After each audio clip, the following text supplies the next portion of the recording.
Vous allez nous présenter, Sylvie, ce matin. Alors, quelqu'un qui exerce un métier pour lequel j'ai le plus grand respect. Il est souffleur de verre. Il s'appelle Jérémy Maxwell Vintrebert. Et alors, attention, il vient d'être nommé talent d'exception du prix pour l'intelligence de la main 2019.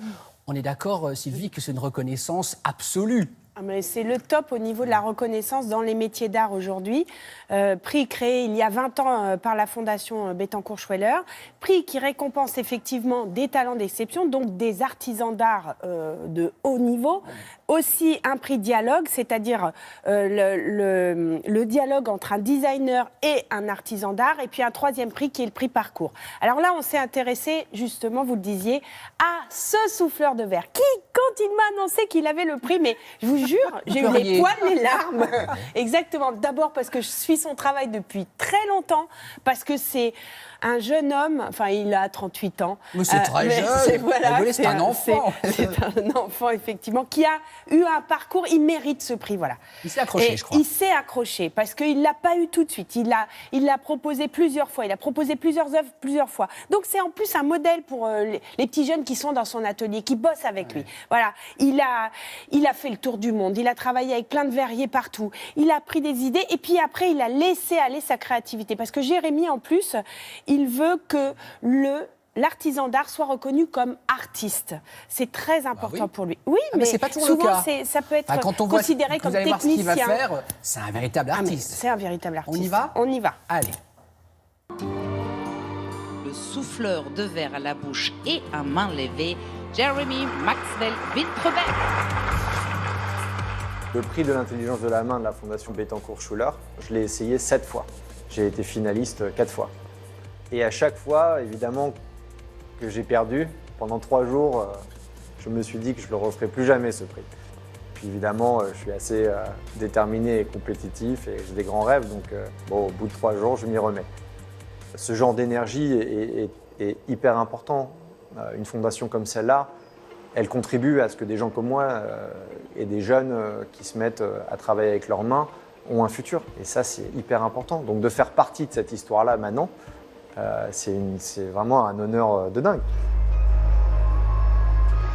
Ce qui est super intéressant dans le soufflage de verre, c'est que la technicité, elle n'est pas écrite.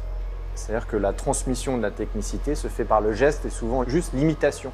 Parce que même verbalement, c'est compliqué d'expliquer pourquoi et comment on fait les choses. Du coup, il y a une espèce de conversation abstraite. Cette conversation, c'est ce savoir-faire que j'utilise pour exprimer ce que je ressens ou même encore plus ce que la matière me fait ressentir. Parce que j'ai une passion pour la matière, en fusion. Il y a une espèce de ballet technique de conversation où on est en train de dompter la matière, mais à un moment donné, on la libère. Elle prend forme, elle s'arrête dans le temps. C'est une mémoire d'un moment. Là, la pièce que vous avez vue nous a pris 2 heures. Mais il y a 20 ans de savoir-faire, maîtrisé dans 2 heures, compressé dans 2 heures. C'est pour ça que chaque geste est important, chaque moment, chaque seconde est importante. Souvent, ce que je dis aux jeunes, quand ils passent à l'atelier ou quand ils m'interpellent, c'est de protéger sa créativité. De ne pas être de simples techniciens avec leurs mains, mais que derrière leurs mains, il y a de l'esprit et il y a une énergie énorme et qu'ils peuvent en faire des carrières de façon indépendante et ils ont des choses à dire. Un de mes plus grands défis, c'est d'être reconnu dans le monde de l'art contemporain. Je voudrais que le savoir-faire soit reconnu dans le monde de l'art contemporain. Et si on pouvait réussir à être reconnu dans ce milieu-là, voilà, ça serait l'ultime. Et si je peux y contribuer, encore mieux. Sylvie la maîtrise.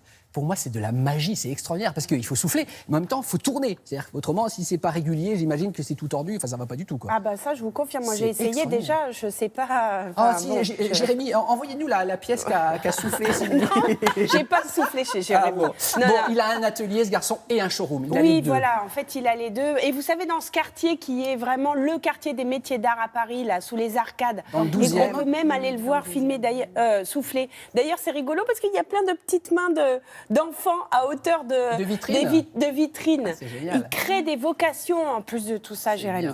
Et surtout, alors, Les Lauréats. œuvres des lauréats du prix pour l'intelligence de la main sont en ce moment au Palais de Tokyo, et ça jusqu'au 10 novembre, je crois. Exactement, Sylvie. Ah, bravo. Je n'avais pas marqué sur ma fiche, moi. Voilà. Vous êtes bonne dans les dates. C'est une très belle exposition qui s'appelle L'esprit commence et finit au bout des doigts. C'est mis en scène par Laurent Lebon et Isabelle Cornaro.